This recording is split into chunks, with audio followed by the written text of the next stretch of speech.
你有没有怕老的问题呢？尤其是女生，会不会觉得大龄就不容易找到工作？如果以后年龄大了，被裁员的几率是不是比较高？之后再要找到一份新的工作，会不会变得更难呢？是不是年龄越大，选择就越少呢？那这一集我们来聊一下，在荷兰的职场中有没有什么中年危机、年龄歧视的问题呢？嘿，大家好，我是小云。你会不会觉得过了30岁就已经老了？尤其看到新进入职场的都是20几岁的年轻人，自己就开始失去自信心，觉得完蛋了。我个人觉得荷兰职场并不存在着年龄歧视这个问题，更多是人们对于年龄的迷失。怎么说呢？在这里，年龄对于大部分人来说就只不过是一个数字，年龄越大并不代表你的选择就越少哦。所以不要把自己设死在数字的框架里。我今年已经42岁了，我并不觉得我的选择变少了，我反而觉得在我这个年龄段有了不一样的选择。我会老去是我无法控制的事，但我该思考的不应该是我的年龄，而是我的价值。我这些年所累积的经验、知识、能力、技能等等，他们能不能带我走得更远？所以千万不要把自我价值和年龄捆绑在一起。简单来说，就是无论在什么年龄段，都不要放弃自我提升的机会。当然，我从不否认年轻带给我许多好处，我也曾经年轻过，所谓年轻就是本钱嘛。我在20多岁时，体力就比现在好许多，当时的我根本就不知道什么叫累，但现在就完全不一样了。就在上个星期，我和朋友去了一趟柏林，回来之后我就在家躺了2天，累到完全不行。这就是40多岁和20多岁的差别，体力上就有了明显的差距。我相信现在就会有很多人告诉我，年轻比较容易找到工作，过了35岁就很难被公司录取了，在社会找工作就会受到阻碍，因为年纪越大，对于公司来说成本就越高。你也是这么认为的吗？好，我在这里就分享一些真实案例。我们的团队在今年初就聘请了一位65岁的女士，在面试的过程中，她就清楚地告诉我们，她就只做3年。你说她的工资便宜吗？不见得哦。当时来应聘的有比她工资低的，有比她年轻的，有比她学历高的，但我们的公司最后还是录取了她。为什么呢？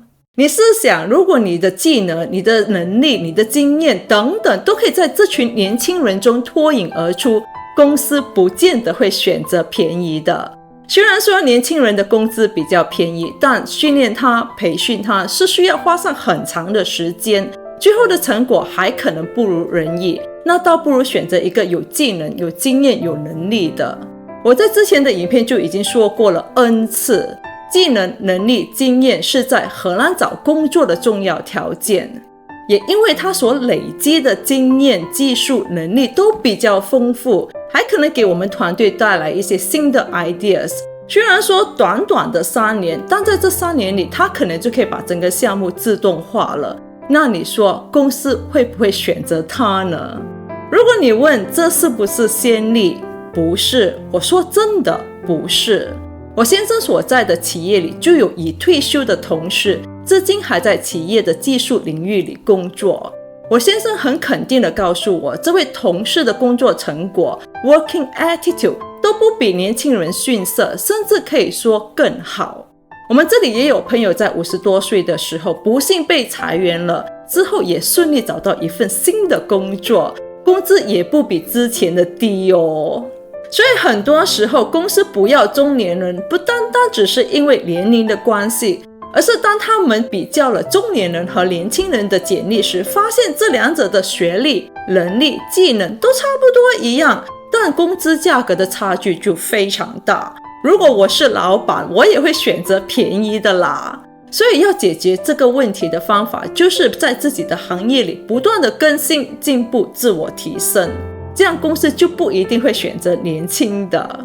所谓薪资加能力等于产值，我们就是要保持自己的产值。你试想想哦，今天我42岁去求职，我的薪资当然会比32岁的高很多，但我的能力、经验、知识、技术都会比32岁的多许多。除非这10年里我完全没有自我提升过，没有进修过，那我也会害怕自己变老啊。尤其是女生们，千万不要觉得事业和提升自己完全不重要。